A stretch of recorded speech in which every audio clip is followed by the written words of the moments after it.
And in recent years, I found that most of the people, it tends to be the Bulgarian people as opposed to any Turkish descendants or any other nations.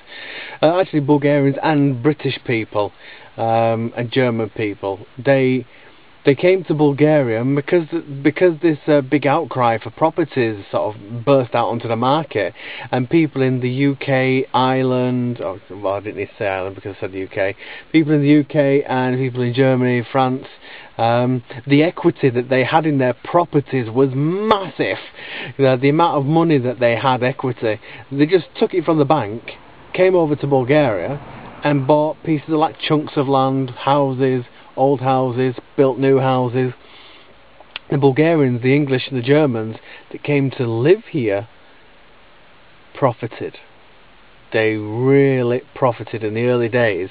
So they were selling properties at 10%. So whatever you paid, if you paid $50,000 for an old house and a large plot of land, they took 10%. 10%. That's $5,000. That's good money.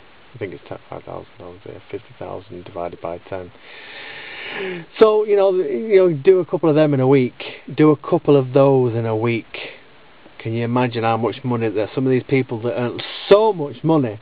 The Bulgarians were doing it, the English were doing it, the Germans were doing it. But what they weren't doing is that when they got the money, they weren't paying tax on it. They were just profiting it. They were just taking the money. Thank you very much. And there's no documents to prove that you even helped those people. There's the only person's name that might be on the ownership of the title deed of ownership of properties and land might be a translator, might even be a lawyer, but the person, the real estate, doesn't put the name down. It's just not necessary. And some people made small fortunes, and the Bulgarians did, but they didn't pay tax, they didn't pay VAT. And now we've got a new government, and this new government, they're all communist children, but they're trying to work in a westernized way, a capitalist way. They're threatening to sue the old Prime Minister. They're about to have a go at the current Prime Minister. They've already tried with the Agricultural Minister for exchanging crap pieces of land for wonderful seafront view land. And doing dodgy deals, paying $10 for that land and swapping it. So the country's about to be turned upside down.